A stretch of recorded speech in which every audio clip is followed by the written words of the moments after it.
തലത്തുകാലെ തലത്തുകാലെ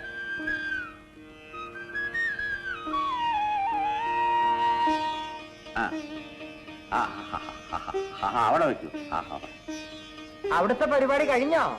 കഴിഞ്ഞു. കഴിഞ്ഞെങ്കിൽ എല്ലാവർക്കും അതിർത്തി കിടന്ന് ഇങ്ങോട്ട് വരാം.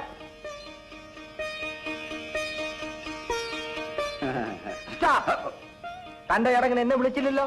എന്റെ ചടങ്ങിന് താനും വരണ്ട. അങ്ങോട്ട് നീ വന്നാട്ടെ. രണ്ടുപേരും ഒരേ ശക്തിയിൽ ഈ കേക്ക് മുറിച്ച് ഒരു കഷ്ണം സാർ കൊച്ചമ്മയ്ക്ക് കൊടുക്കുക, കൊച്ചമ്മ ഒരു കഷ്ണം സാറിന് കൊടുക്കുക. അയ്യോ അയ്യോ അല്ലല്ല, കൊച്ചമ്മൂടെ.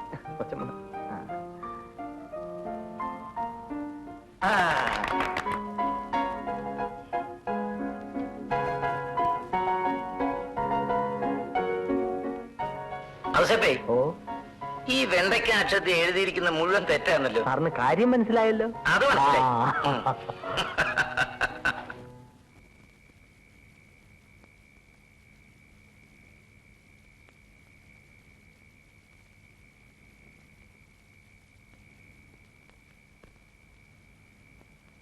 സാർ എന്താടോ? ജോലിയൊന്നും ഇല്ല, അടുക്കള കൊച്ചമ്മ കയ്യേറി. നിനക്ക് അവിടെ നിന്ന് സഹായിച്ചൂടെ? അത് വേണ്ടെന്ന് പറഞ്ഞു. ഇന്നെല്ലാം കൊച്ചമ്മ ചെയ്തോളാന്ന് പറഞ്ഞു. ആവശ്യമുണ്ടെങ്കിൽ വിളിക്കാമെന്നും പറഞ്ഞു. പിന്നെന്താ അവിടെ നിന്ന് പരുങ്ങുന്നത്? ഒരു എഴുത്തുണ്ടായിരുന്നു. എഴുത്തോ?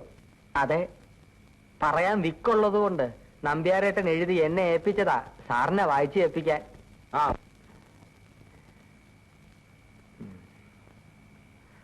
ബഹുമാനപ്പെട്ട സാർ അറിയുന്നതിന്,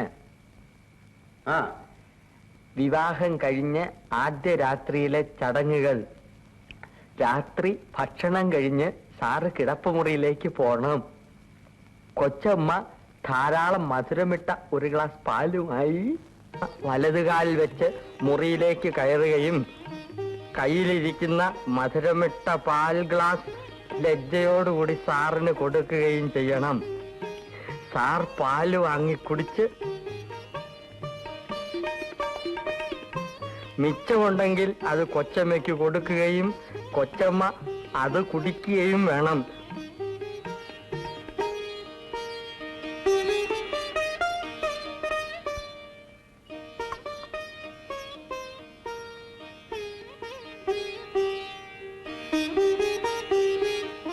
ബാക്കിയെല്ലാം സാറിന്റെ ഇഷ്ടം പോലെ.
ഗായത്രി, ആ ഹീറ്റർ ഒന്ന് അഞ്ചതയ്ക്ക് ഒന്ന് കുളിക്കണം. ശരി. വന്ന് കയറും മുമ്പേ തുടങ്ങിയല്ലോ. Hello, good morning. ഞങ്ങൾ ഇപ്പൊ എത്തിയതേ ഉള്ളൂ. ഒരു കറക്കമൊക്കെ കറങ്ങി. അതെ. ഇന്നോ? ഓയസ്, 5:30 വരാം. ഓയസ്. ഗായത്രി, ഇന്ന് വൈകിട്ട് 5:30 ഒരു പാർട്ടി ഉണ്ട്. നമ്മുടെ പാർട്ട്നേഴ്സിന്റെ വകയാ.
തമ്പി. ആ, ഒരുപാട് നാളായല്ലോ കണ്ടിട്ട്. സരോജിനി അമ്മയുടെ കുടുംബത്തിൽ നിന്നായാലെന്താ? നല്ല ഉരുപ്പടി. ഇങ്ങനെ ഒരെണ്ണത്തിനെ കിട്ടിയാ മതി. അതൊരു അസറ്റാ. That's absolutely right.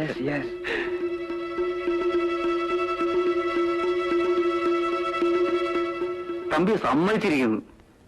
നല്ല രസീന ഉരുപ്പടി. അല്ലെങ്കിലും തമ്പി ഇക്കാര്യത്തില് മിടുക്കം തന്നെയാ.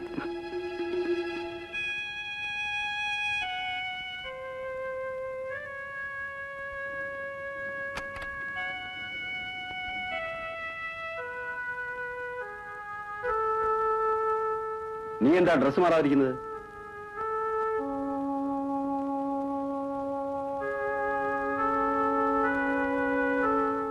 എന്താ? ചേട്ടാ, ഇതുപോലുള്ള സ്ഥലത്ത് എന്നെ കൊണ്ടുപോകരുത്. എനിക്ക് എങ്ങനെ പെരുമാറണമെന്ന് അറിഞ്ഞൂടാ. ഞാൻ കാരണം ചേട്ടനൊരു കുറവ്. കുറവോ? എന്ത് കുറവ്? നീ എന്തായി പറയുന്നത്? എന്നോട് ആരും ഒന്നും സംസാരിച്ചില്ല. ആ, അത് സാരമില്ല, നീ കിടന്നുറങ്ങ്.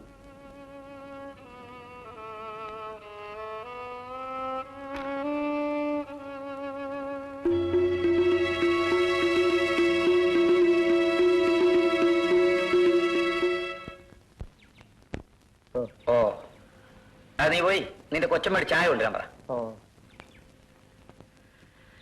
ഇന്നലെ കുതിരകളിക്കാരുടെ വാർത്തയായിരുന്നല്ലേ? ഞാൻ അറിഞ്ഞു.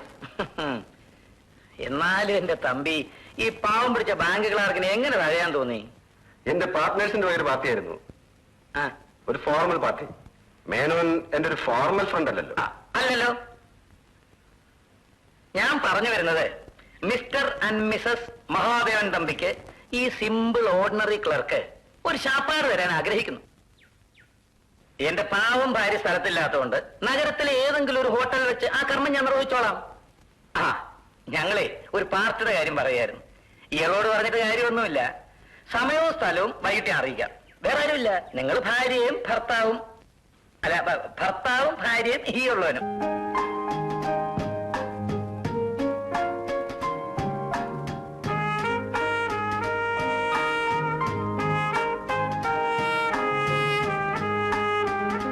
അതെ, എന്ത് വേണേ ഓർഡർ ചെയ്തു.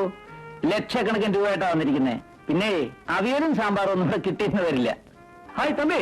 What a pleasant surprise. Hi, താൻ എപ്പോ ഇവിടെ എത്തി? ഞാൻ റേസിന് എത്തിയതാ. താൻ കുതിരകളൊക്കെ മറന്നു വിട്ടാണല്ലോ. കഴിഞ്ഞ മദ്രാസ് ഊട്ടി സീസൺ ഒന്നും കണ്ടില്ല. വരാൻ പറ്റിയില്ല ജോർജ്, ഒരുപാട് പ്രശ്നങ്ങൾ.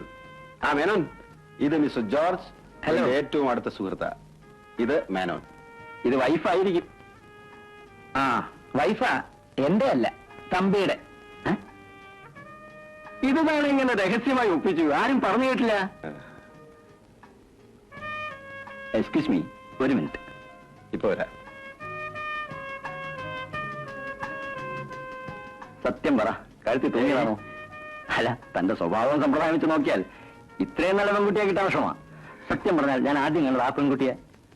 നമ്മൾ പണ്ട് ഊട്ടി കൊണ്ട് സ്റ്റെല്ല ഓർമ്മയുണ്ടോ? അതേ ഛായ. Anyway, all the best. Ha ha ha ha!